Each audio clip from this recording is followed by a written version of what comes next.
t'es marocaine, turkmène et russe. At the International School of Paris. So young women that will deal with the injustices that she went through during the time of the dictatorship. And one day, en rentrant à la maison avec un ami d'enfance, Khalil, malheureusement, il se fait tirer par un policier. سلام ومرحبا بكم في اول حلقه ديال بودكاست ريدرز توك. هذا البودكاست هذا بغيت نديرو باش نقدروا نعرفوا اكثر على الحياه ديال الناس اللي كيبغيو القرايه وكيبغيو المطالعه باسكو كرويي موا اي واحد كيقرا عنده اون هيستوار ا بارطاجي ان فيكو اي بوكو دو كونساي وبزاف د الحوايج اللي نقدروا نستافدوهم من هاد الاشخاص. دونك اول حلقه معنا اون بيرسون particulière, membre de l'association Book Friends et une personne qui adore la lecture depuis son très jeune âge. Donc اليوم معنا صوفي وصوفي غادي نخليها هي اللي غتقدم لكم راسها وغادي تقول لكم بزاف ديال الحوايج زوينين على لا ليكتور. دونك كملوا البودكاست حتى الاخر باش تعرفوا علاش صوفي وشنو تقدر تقاسم معنا صوفي. Bonjour Sophie. Bonjour. Ça va? Ça va, merci et toi? Ça va très bien, merci beaucoup. Donc premièrement, on aimerait bien savoir qui est Sophie. Donc, bonjour, je m'appelle Sophie, j'ai 18 ans et j'habite à Paris. Je suis d'origine marocaine, russe et turkmène et je viens d'obtenir mon diplôme de fin d'études secondaires à the International School of Paris, donc l'école internationale de Paris. Et je prévois de me spécialiser dans la gestion d'entreprises à l'université. Alors, enchantée Sophie. Enchantée. Et premièrement, félicitations pour ton diplôme. Merci beaucoup. On est très contents et heureux pour toi. Donc, un truc qui m'a beaucoup marqué, c'est le mélange de tes origines. Oui. Donc, tu es marocaine, turkmène et russe. Oui. D'accord. Donc, dis-moi comment tu vis ça au quotidien. C'est particulier. Enfin, c'est pas quelque chose de mauvais, bien évidemment. J'ai trouvé mon rythme. Oui. Mais c'est vrai que des fois, oui, certes, il y a des clashs culturels, on va dire que ça soit de la cuisine ou des comportements, mais c'est quelque chose de très enrichissant. Et je suis très contente. Bah, la vérité, moi aussi, j'aime bien quand je rencontre des personnes avec des origines différentes ou bien un mélange d'origines. Donc, sûrement, qui dit plusieurs origines, dit que tu parles plusieurs langues. Oui. Donc, quelles sont les langues que tu parles? Alors, le français, bien évidemment. L'anglais. J'ai appris l'anglais à l'âge de 5 ans et c'est la langue principale en fait. C'est la langue que je parle le plus, que je parle à l'école. Je réfléchis en anglais. Okay. Et le russe. D'accord, donc c'est très sympa. Donc tu parles russe. Vas-y, dis-nous un petit extrait ou une phrase en russe. Après, tu la traduis en français. Je vais dire le truc le plus simple, mais Menia Zavoud Safi. Donc je m'appelle Sophie. Ok, donc qui dit russe, donc on sait tous que même dans le domaine de la lecture, les classiques russes, c'est vraiment quelque chose. Donc est-ce que tu as été impactée par ce monde de la littérature russe? Oui et non, parce que quand je dis impactée, c'est que ma mère me lisait des contes de fées russes et quand je partais à l'école russe aussi, dès l'âge de 3 ans, on nous racontait des histoires en russe, on lisait des histoires en cours de littérature. Après, est-ce que je me souviens de la majorité des histoires? Non. Mais c'est quand même très différent et je trouve ça très cultivant de, en fait, pouvoir connaître des littératures différentes, des contes différents. Parce qu'il y a certaines connexions, il y a des similarités avec même d'autres cultures. Mais il y a ces différences, ces traditions et c'est quelque chose que je trouve très... non seulement intéressant, mais très particulier, très enrichissant. J'ai beaucoup aimé ce partage et qu'on a pu parler de ton côté russe-turkmène. Est-ce que tu sais quelques mots en arabe, puisque tu as aussi un côté marocain, arabe? Pas beaucoup. Je comprends quand on parle de temps en temps autour de moi, mais est-ce que je parle la langue? Non. D'accord. Mais j'aimerais bien. J'aimerais bien. Écoute, c'est jamais trop tard parce que aussi même l'arabe ou bien le dialecte marocain, c'est quelque chose. Vraiment, c'est quelque chose parce que c'est aussi une culture, c'est beaucoup de choses, mais c'est déjà, je trouve que c'est excellent que tu puisses parler plusieurs langues. Merci. Et que tu aimes la lecture particulièrement. Alors, maintenant, on va passer à la première question et la question en fait qui est pour moi très primordiale. Donc, Sophie et la lecture. Donc, parle-moi un petit peu des livres dont ta vie, à quel âge tu as commencé à lire. Donc, comment ça se passe, Sophie et la lecture? Alors, Ça va paraître très exagéré si je dis que je lis en fait depuis tout le temps, mais d'un côté c'est vrai. Dès en fait mon plus jeune âge, je commençais à partir à l'école, moyenne section, petite section, nos professeurs nous lisaient tout le temps des histoires, tous les jours, avant le déjeuner, après le déjeuner, donc on connaissait les contes de fées basiques. Après, quand je suis arrivée en grande section, c'est là où mes parents m'ont mis dans une école internationale, donc je commençais à apprendre l'anglais. Et donc, on nous lisait des histoires en anglais. Donc, voilà. est-ce que ça a été intégré dans le programme scolaire? C'est ce que Oui. tu veux... On nous a toujours lu des histoires, ça a toujours été comme ça. Après, une fois que je suis arrivée en primaire, donc première année de primaire, CP, c'est quand on commençait à nous encourager en fait d'aller à la bibliothèque et de chercher un livre et de finir en fait ce livre pour la semaine prochaine. Alors bien évidemment, c'était pas des grands tomes, des gros romans, des petites histoires, mais c'était juste le fait en fait de prendre un livre chez soi et en fait de la lire tout seul. Donc ça, j'avais à peu près l'âge de 6 ans. Donc je faisais toujours attention de bien regarder la couverture de livre, lire le résumé. Et je sais très bien qu'on dit qu'il ne faut pas juger un livre par sa couverture, exact. Mais je le fais toujours. Voilà, ça, il faut être honnête. D'accord, donc j'aimerais juste parler d'une chose, la lecture dans le parcours scolaire. En fait, moi aussi, je trouve que c'est très important d'intégrer dans le process ou bien dans le programme depuis le plus jeune âge des livres, la lecture comme activité vraiment principale. Donc vraiment, j'aimerais aussi voir ça dans nos écoles au Maroc, de voir que la lecture, c'est quelque chose de très primordial depuis le plus jeune âge. Parce que, en fait, je crois que plus on est jeune, ou bien on apprend à lire en étant petit, c'est plus facile en grandissant. Oui, et après aussi, ça nous permet d'avoir un attachement vers la lecture. Voilà.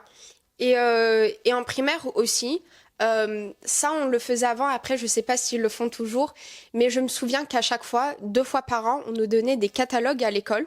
Et on les rapportait à la maison. Et ce catalogue était plein de livres, en fait. Et en fait, on choisissait les livres qu'on voulait. Après, oui, maman et papa, ils donnent un petit chèque, on le ramène à l'école. Et ensuite, quelques semaines plus tard, on reçoit, en fait, une boîte avec les livres qu'on a commandés. Donc, c'est un peu comme Amazon ou une commande de livres. Voilà, mais est-ce que vous gardez les livres? Oui, j'en ai toujours. Ok, et ça fait partie du process. Donc, tous les étudiants ou bien tous les élèves, ils sont obligés à prendre... On n'est pas obligé. Ok. Mais je trouve que moi, ça m'a permis en fait de devenir attachée à la lecture parce que le fait qu'ils nous donnaient des catalogues, c'était presque en fait pour nous pousser et nous encourager en fait, pas d'aimer la lecture, mais de lire des livres. Et en fait, en trouvant les livres qui nous plaisent, c'est là où on trouve en fait du plaisir à lire et à passer du temps entre ces pages. Alors, je suis vraiment d'accord avec toi, mais il faut aussi dire merci aux parents parce que... absolument. Parce que vraiment... Merci maman et papa. Parce que déjà d'avoir cette idée de payer pour les enfants, d'initier, de leur faciliter la tâche de la lecture, je trouve ça que c'est très important. Et aussi, je veux revenir sur un point, qu'il n'y a pas que l'école, il y a aussi les parents. Donc, les parents jouent un rôle très, très grand dans la vie des enfants. Donc, il faut les encourager, les pousser vers la lecture, parce que les livres et la lecture, c'est aussi un investissement. C'est comme une activité. Tu veux que ton enfant, par exemple, qu'il fasse du sport ou un truc comme ça, moi, je trouve que la lecture, c'est la même chose. C'est aussi important que faire du sport. Donc, j'ai trouvé ça hyper intéressant et vraiment bravo. Je suis très heureuse de faire cet échange avec toi et de connaître toutes ces informations. Alors, sûrement, il y a eu un livre qui t'a marqué durant ton enfance. Un livre qui t'a marqué durant ton enfance. Le livre où tu t'es dit, ça, c'est mon truc. Ça, j'ai beaucoup aimé. Donc, c'était quoi ce livre? Parle-nous un petit peu. J'ai envie de dire que c'était un livre, mais en fait, c'était plutôt une saga. Ça va paraître très basique, mais c'est la saga d'Harry Potter. J'étais sûre que tu allais dire ça. Okay. Donc, à quel âge, à peu près, tu as lu la saga Harry Potter? À 10 ans. À 10 ans, donc dernière année en primaire. C'était plus tard que le reste des élèves dans ma classe, mais je me souviendrai toujours du jour où j'ai reçu le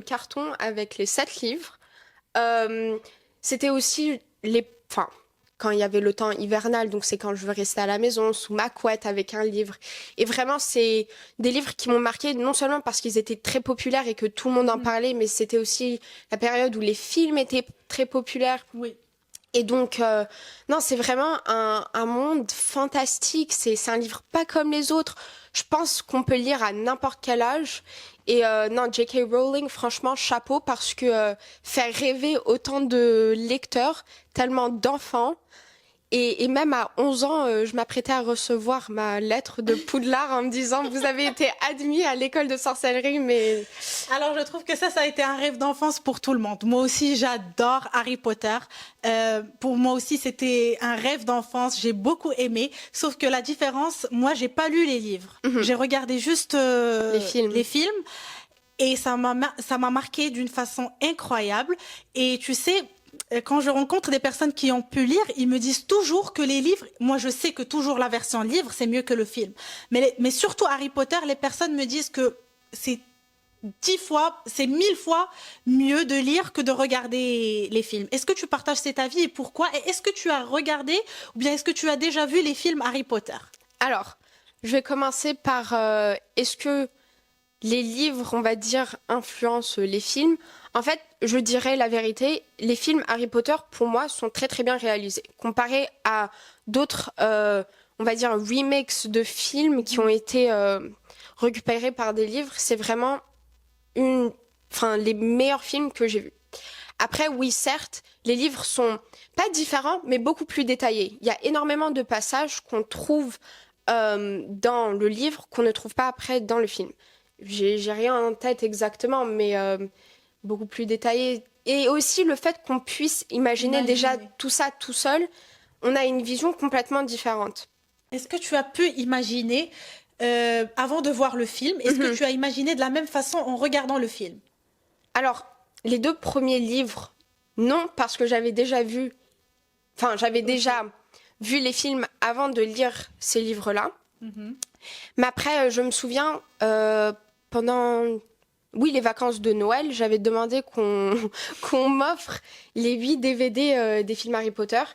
Et à ce moment-là, en fait, j'avais vu les films avant de pouvoir lire les livres. Donc, on peut dire que ça a un petit peu impacté ta lecture. Exactement. Donc, les parties qui n'étaient pas dans le film, je les imaginais toutes seules. Mais par exemple, les personnages principaux, tous les personnages qu'on rencontre dans le livre, ce que j'ai en tête en lisant le livre, c'est les personnages du film. Ouais, j'ai compris. Bah, la vérité, écoute, Harry Potter, c'est un classique. Oui, c'est vraiment c'est quelque chose. Moi, je me dis que peut-être Harry Potter, ça sera comme ça va rester toujours le meilleur, mais je pense que Bridgerton, ils vont faire la même chose après 10 ans qu'Harry Potter. Après, je sais pas parce que Bridgerton, c'est aussi des livres. Après la série Netflix. Oui. Donc après, je sais pas, c'est juste quelque chose que je voulais partager.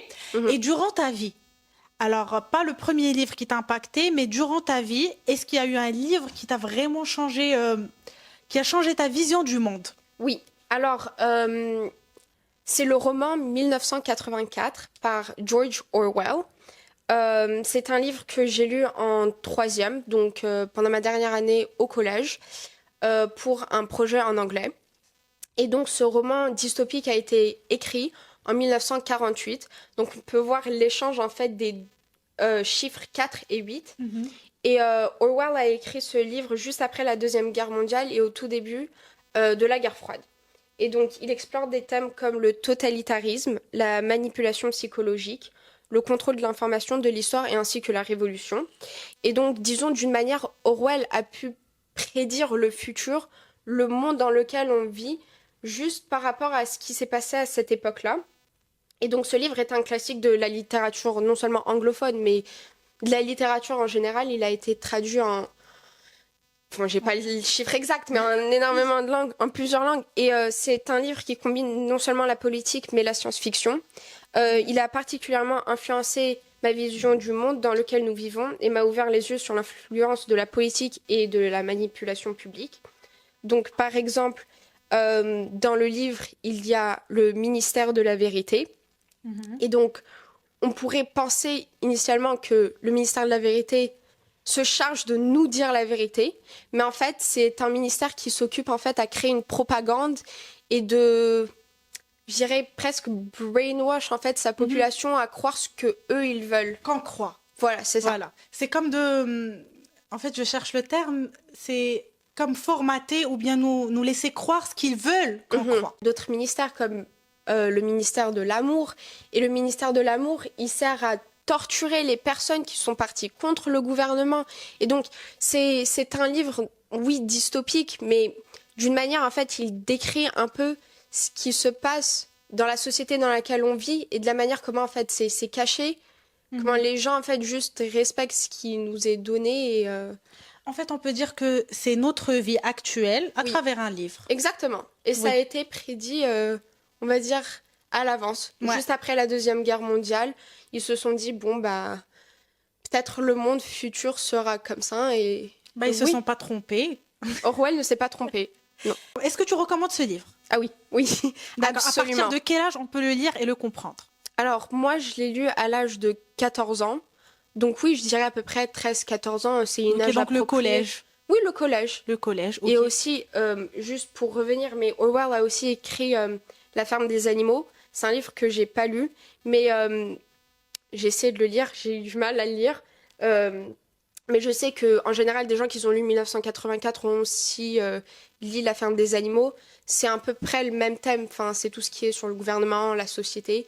Et je trouve que c'est des livres très... j'oublie à chaque fois le mot. C'est des livres qui reflètent vraiment ce qu'on est en train de vivre, qui reflètent la réalité. Et ça influence, je trouve, de la manière comment après on voit le monde. Le monde, ok. Donc voilà, Sophie vous a recommandé ces 2 livres que vous pouvez lire à partir de 14 ans. Même le deuxième livre, on peut le lire... Oui, je connais des gens, je crois, qui l'ont lu même avant. Alors d'abord, Jindozo, la deuxième partie du podcast, où il y a le rôle de la lecture au quotidien. Donc là, Sophie, la question que je vais te poser, c'est une question qui me tient beaucoup à cœur. C'est quel rôle la lecture joue-t-elle dans ta vie quotidienne et comment trouves-tu du temps pour lire? Avant que tu répondes sur cette question, j'ai envie de dire que beaucoup de personnes trouvent des excuses tout le temps, soit des étudiants, des parents. Ils disent toujours qu'ils n'ont pas le temps pour lire, soit ils ont beaucoup de travail, des enfants. Donc vraiment, j'ai envie d'entendre ton avis et comment tu vois les choses, comment tu trouves du temps pour lire. Alors, après, je vais réutiliser les mots que tu as utilisés dans ta question, mais en trouvant soi-même du temps pour lire, en fait, ça facilite déjà tout. Donc après, par exemple, juste échanger certaines habitudes. Au lieu de, par exemple, prendre le téléphone aux toilettes ou même regarder son téléphone avant de dormir ou au lieu de se poser devant une série ou d'un film, certes, c'est très relaxant. Le livre, la lecture apporte les mêmes bénéfices et même c'est mieux pour le cerveau, pour relaxer le cerveau. On fait travailler sa créativité. Et donc, je pense que si on met de notre côté en fait un effort, en fait, on trouve du temps pour la lecture. Et en fait, on a énormément de temps dans nos mains. Et je trouve que maintenant, avec, on va dire, la génération dans laquelle on vit, on perd et on gaspille énormément de temps précieux juste en restant sur nos téléphones, sur nos ordinateurs. Moi, la première, je me trouve très facilement accrochée.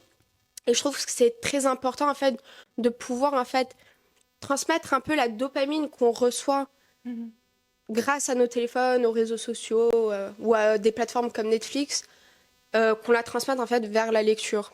Et je pense que comme ça, en fait, la lecture devient plus agréable et... En fait, on s'y habitue et après, ça devient tellement une habitude que... En fait, des fois, je trouve que la lecture, c'est comme du sport. Tu trouves pas? Pourquoi je fais cette comparaison? Les gens, au début, ils disent que le sport, c'est pas facile. Si t'es pas sportif et c'est la première fois que tu vas partir à la salle. Absolument. Ça demande du temps, de la patience. Et après, on va commencer à voir le résultat. Moi, je dis que c'est la même chose pour la lecture. C'est un entraînement pour le cerveau. La première fois, ça va être difficile de poser le téléphone et prendre le livre. On va s'y obliger. La deuxième fois aussi. Mais après, avec le temps et avec l'habitude, ça va devenir vraiment quelque chose de très primordial. Donc, c'est pour ça, moi, je me dis, il faut juste persévérer au début. Il faut rester concentré sur la lecture. Et il y a vraiment, comme tu viens de dire... On gaspille beaucoup de temps sur nos téléphones à scroller sur les réseaux sociaux. Donc, je me dis, c'est une question d'organisation. Après, toi, Sophie, t'aimes lire en quel moment? Par exemple, est-ce que tu aimes beaucoup lire le soir, le matin, durant tes pauses? Donc, vas-y, Et c'est un dis-nous. moment l'après-midi en général, après avoir déjeuné, parce que c'est le moment où déjà je peux pas me concentrer pour travailler, pour réviser, et donc en fait pour faire passer le temps, parce que j'arrive pas à faire de sieste, je lis. Et même avant de dormir, ça me fatigue d'une manière naturelle, et donc je préfère prendre un livre, lire quelques chapitres, 30 minutes, même 1 heure. Des fois, je finis des livres la nuit, je me rends compte qu'il est 1 heure du matin, et non, je trouve ça quand même très même addictif. Mhm. Mais je trouve que les meilleurs moments, en tout cas pour moi, c'est vraiment début d'après-midi et le soir. Avant de me D'accord. coucher. Donc, et le matin, Le matin, non, je préfère m'occuper de soi-même, la skincare, la tout ça. skincare. Oui, mais aussi, après, je dis ça parce que je viens de sortir en fait d'une période d'examen, mais les matins, je l'ai utilisé vraiment pour réviser. Et donc, parce que c'est le moment où j'arrive le plus à me concentrer pour des tâches plus difficiles. D'accord. Et durant la période de tes études, tu t'organises en fait comment? Je lis les livres pour le plaisir pendant les vacances. Pas que les vacances d'été, mais tout ce qu'on a, les vacances de Toussaint, les vacances fin d'année, les vacances d'hiver.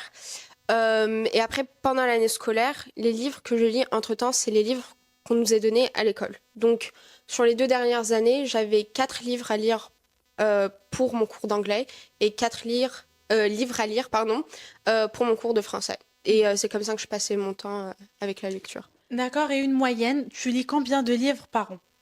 Peut-être aux alentours de 15, oui, 15, 20. Pourquoi je t'ai posé cette question?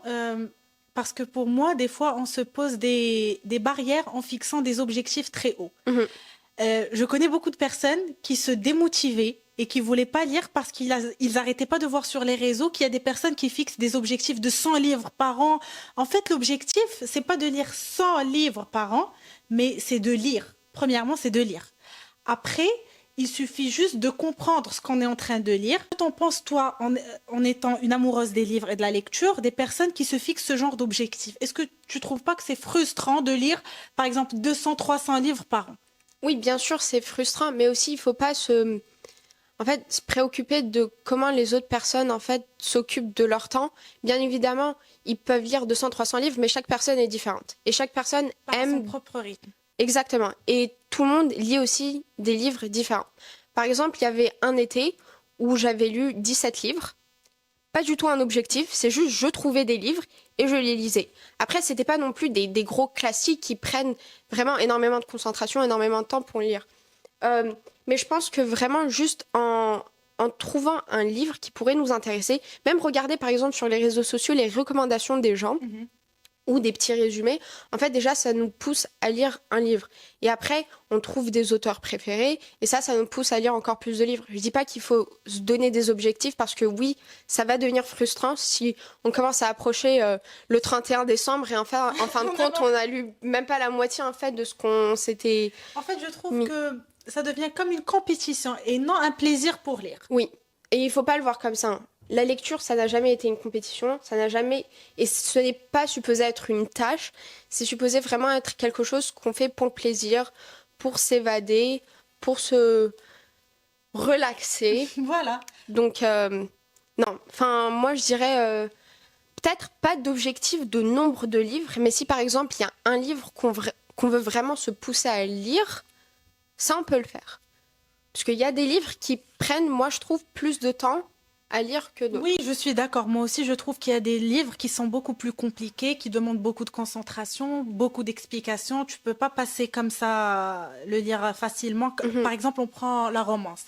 La Oui. romance, c'est quelque chose de très facile. Oui, Donc, on peut c'est lire. pas très... j'ai envie de dire, c'est pas...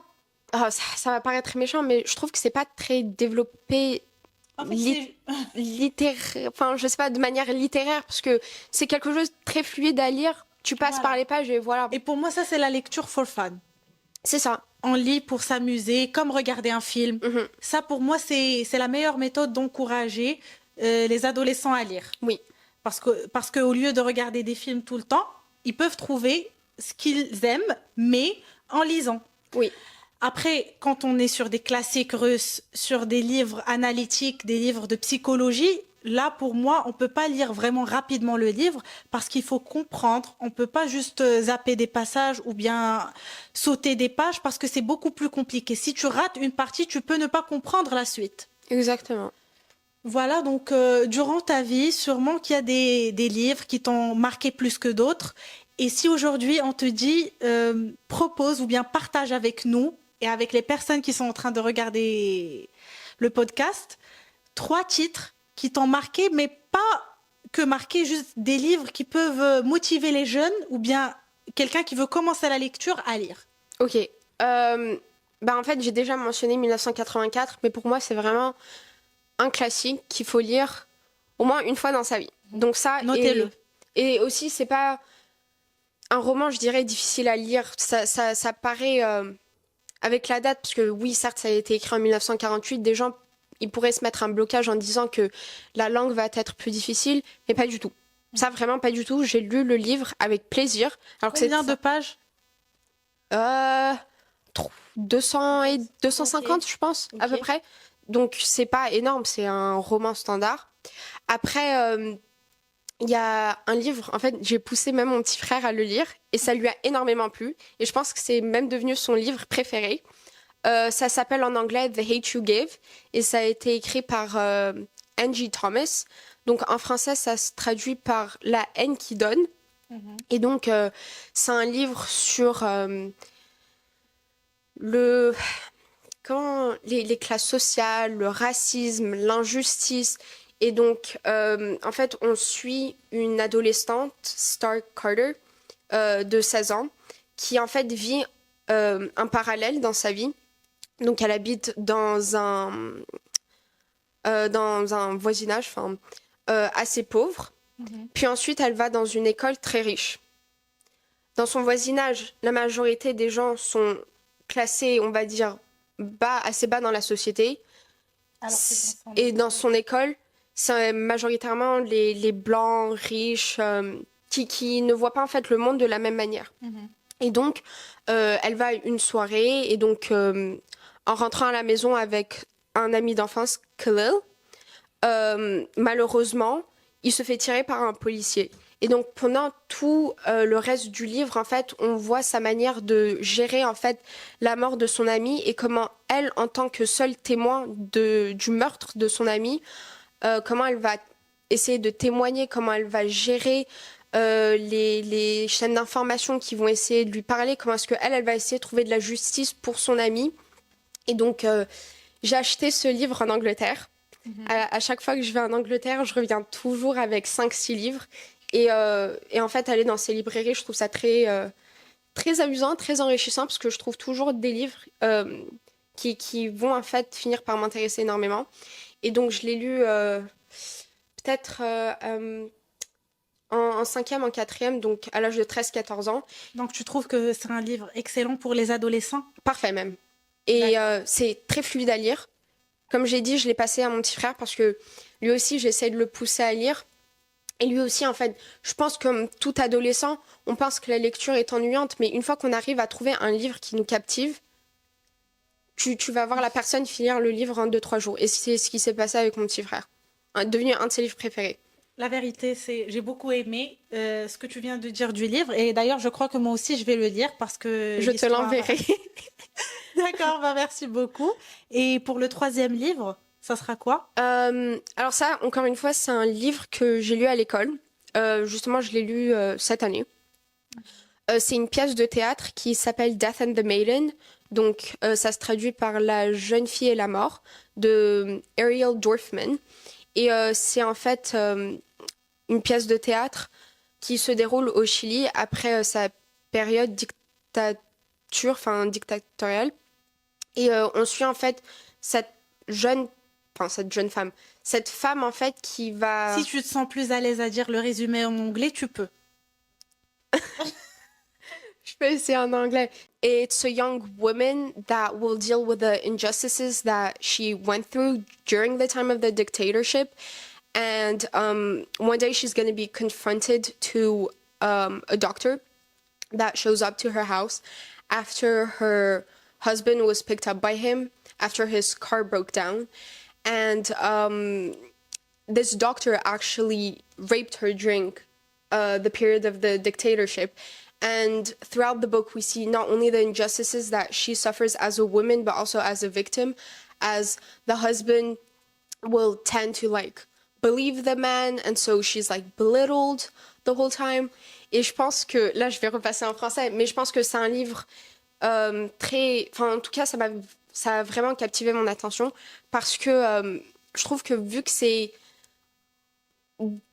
Tu vois, des événements qui se passent quotidiennement, en fait, le voir du point de vue d'une femme pendant les années 70-80, on voit vraiment la différence en fait avec la justice. C'est un livre très intéressant. Après, oui, je dirais que ça, c'est plus pour des adolescents de 17-18 ans, mais non, moi, franchement, c'est un livre qui m'a marqué. 40 pages, par contre. 40 pages. Ah, incroyable. C'est pas énorme. C'est vraiment un petit livre. Une petite pièce de théâtre. Alors, super. Déjà, moi, j'ai adoré les 3. Sauf que mes 2 préférés, c'était les 2 derniers. Je sais pas pourquoi. Le premier, c'est pas que j'ai pas aimé. J'ai beaucoup aimé, mais puisque ça reflète quelque chose qu'on vit. Donc, je sais pas... Si on est plus attiré vers cette lecture... Mais après, tu sais, comme on dit, il faut pas se faire des barrières. En fait, ça, même pareil, mes parents, ils me disent ça tout le temps, mais il faut pas se créer des sortes de barrières ou des blocages, en fait, dans sa tête. Parce que, en fait, la seule personne qui te stoppe, en fait, d'atterrir un objectif, c'est toi-même. C'est toi-même. Donc, si toi, tu te pousses tout seul et tu te dis dans ta tête vraiment, je peux le faire, je vais le faire, je vais lire ce livre, je vais aller sortir me promener, je vais créer... Je ne sais quoi, enfin, ce qui m'importe, ben, je peux le faire. Donc voilà, la vérité, n'hésitez pas de noter les titres que Sophie vient de recommander. Ça a l'air d'être des livres vraiment géniaux. Merci beaucoup pour les recommandations des livres. D'abord, nous avons la 3e partie, ou dernière partie de le podcast. Hier, on a parlé à Sophie en étant membre de l'association Book Friends. Alors Sophie, qu'est-ce qui t'a attiré vers l'association Book Friends et qu'espères-tu y apporter en tant que membre?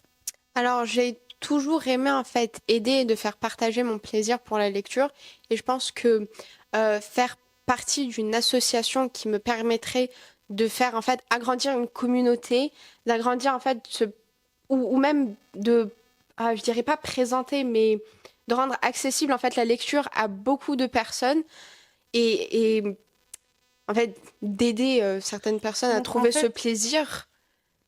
C'est ce qui m'a attirée vers l'association. Ok, donc on peut dire que tu te vois en train de contribuer dans les 4 valeurs de l'association. Tu peux apporter un plus pour les valeurs de l'association, c'est ça. D'accord, donc maintenant on va parler un petit peu des projets et des aspirations. As-tu des projets futurs en lien avec la lecture ou l'écriture que tu aimerais réaliser? Alors, j'espère que dans un futur proche, on pourra... Après, ça aussi, c'est un objectif de mon côté. En tant que membre, j'essayerai de collecter des livres, que ça soit en France ou même au Maroc, quand je reviendrai l'année prochaine, et de les emménager dans des écoles. Des écoles qui ont déjà des bibliothèques, qu'on rajoute plus de livres. Que ça soit vraiment, enfin, des trucs simples, que ça soit les Monsieur, Madame, parce que ça, c'est des classiques aussi qu'on connaît en France, mais ou même des contes de fées.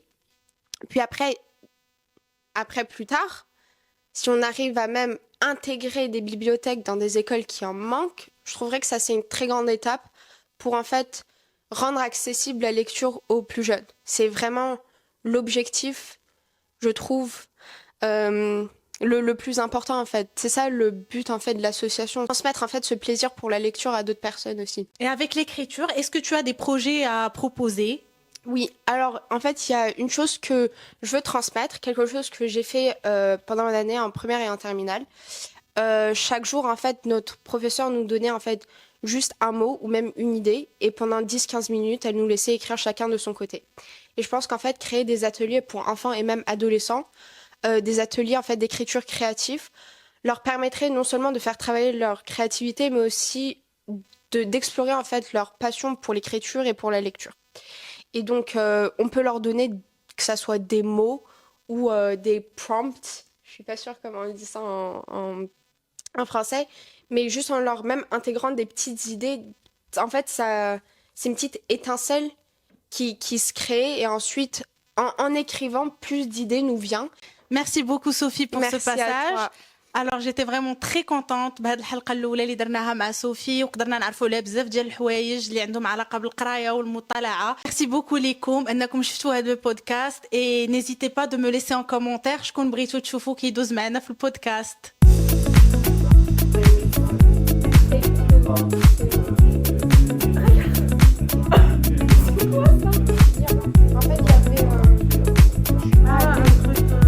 Un festival du livre. Voilà.